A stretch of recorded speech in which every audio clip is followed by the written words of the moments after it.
मुश्किल इसलिए है क्योंकि मेरा दिल भी, मुझे अच्छे भी नहीं लगते अब वो, और मेरा दिल भी नहीं लगता, लेकिन मैं ये भी चाहती हूँ कि अब किसी तरह से मामला जो है बेहतर तरह से वो हो जाए।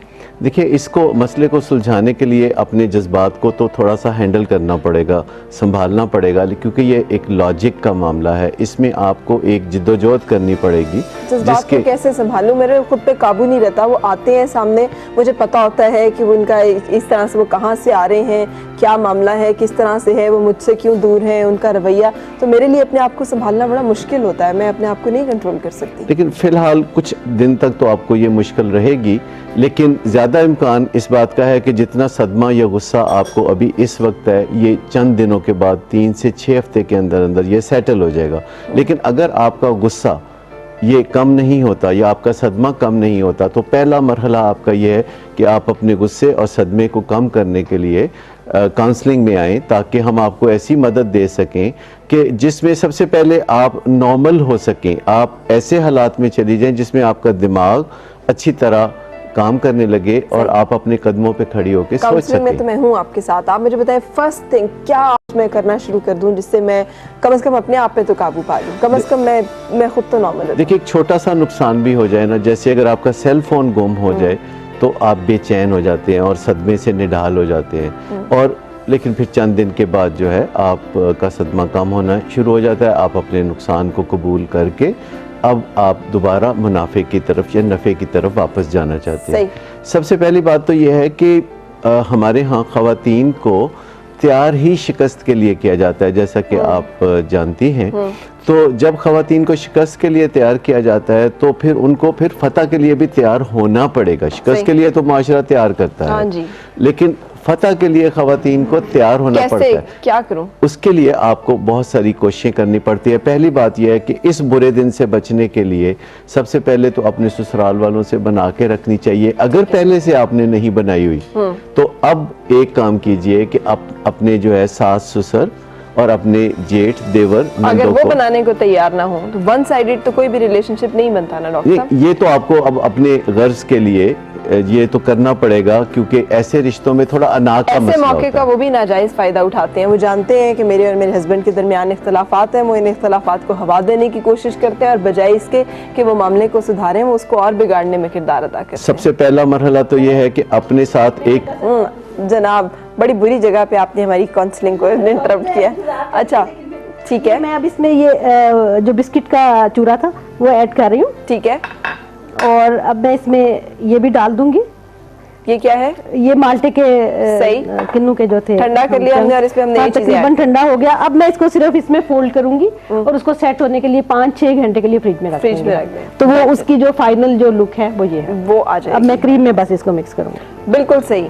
अच्छा डॉक्टर साहब, अगर मेरे ससुराल वाले नहीं समझते इस बात को और वो they are not willing to help, actually they are, वो तो एंजॉय करते हैं इस सूरत हाल को, और मैं तो बता भी नहीं सकती, उन्हें पता चलेगा तो और भी फायदा उठाएंगे कि इनकी अच्छा आपस में नहीं बनती, और यही तो वो चाहते हैं। कि आपको इस वहम से निकलने की जरूरत है। आप जो पहले पहुंचता है, अगर आपका मियाँ पहले पहुंच जाएगा अपने इस मसले को लेके अपने भाई बहनों तक और वालिदैन तक, तो वो उसके साथ हो जाएंगे। अगर आप उनके पास पहले पहुंचेंगे और अच्छे तरीके से बात करेंगे, ख़ास तौर पर अगर आपके हालात पहले से कुछ अच्छे हों, और अच्छे हालात बना के रखने चाहिए, बुरे वक्त के लिए नेटवर्किंग करके रखनी चाहिए ख़वातीन को।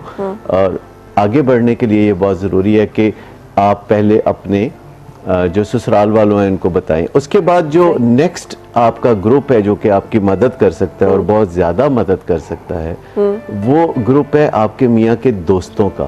आप अपने मियाँ के ऐसे दोस्तों के साथ बात कर सकती हैं जो फैमिली फ्रेंड है। मेरे मियाँ नहीं चाहते कि मैं इस बारे में किसी से भी बात करूं, और वो चाहते हैं कि मैं इस मामले में बिल्कुल तन्हा रहूं, क्योंकि उन्हें खौफ है कि अगर उनके बारे में बात कहीं भी बाहर हुई तो वो उनकी नेगेटिव रेपुटेशन होगी, इसलिए मैं ये भी नहीं कर सकती। अच्छा चले, एक आपका नुक्ता यहाँ से ये है कि आपने अब वो करना है जो आप चाह रही हैं। जो मियाँ चाहते हैं वो कर चुके हैं, आपने मियाँ की चाहत के पीछे अगर चलना है तो मसला कैसे हल होगा। तो एक गाइडेंस ये है कि आजकल के दिनों में जो कुछ आपके मियाँ चाहते हैं वो आपके मफाद में नहीं है, सही, और जो आप चाहते हैं वो आपके मियाँ के मफाद में नहीं है, तो आपको मियाँ से पूछ के नहीं जाना किसी दोस्तों के पास।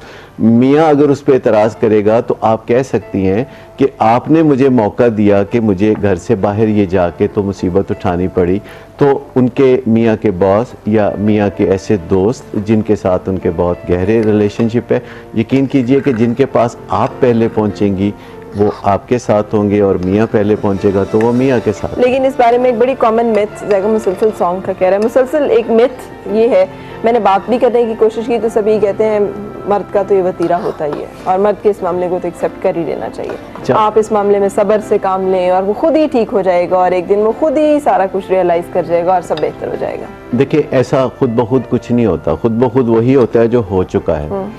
एक तो ये है कि मैं आपको बताऊं कि जो लोग भी ऐसा काम करते हैं मुआशरे में उनको कोई भी सराहता नहीं है, ये ऐसे ही एक मिथ है कि उनको सराहा जाता है।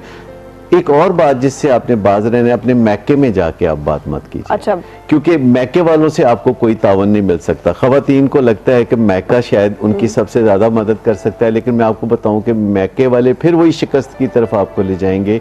वो आपको कॉम्प्रोमाइज के लिए कहेंगे, वो आपको सिचुएशन कबूल करने के लिए कहेंगे, क्योंकि उनको अपना डर पड़ जाता है कि आप कहीं वापस तशरीफ तो नहीं ला रही। सही। तो अच्छा डॉक्टर साहब, thank you so much. Second session जो है वो आपका इसी टॉपिक पे हम नेक्स्ट थर्सडे को रखेंगे। मेरे पास बहुत सारे मैसेजेस हैं, सब मैसेजेस मैं इंशाल्लाह प्रोग्राम में शामिल करूंगी। नेक्स्ट सेशन जो हम तैयार करेंगे वो हम इन्हीं मैसेजेस को सामने रखते हुए करेंगे। और आपका बहुत शुक्रिया, आप हमारे साथ रहे। गाना आज मैं आपको एंड क्रेडिट्स पे ही अपने सुनवाऊंगी। सो अपना रखिएगा ख्याल, दुआ यही आपकी हर सुख खुशगवार हो और हर खुशगवार सुख का अंजाम बखैर हो। अल्लाह हाफ़िज़।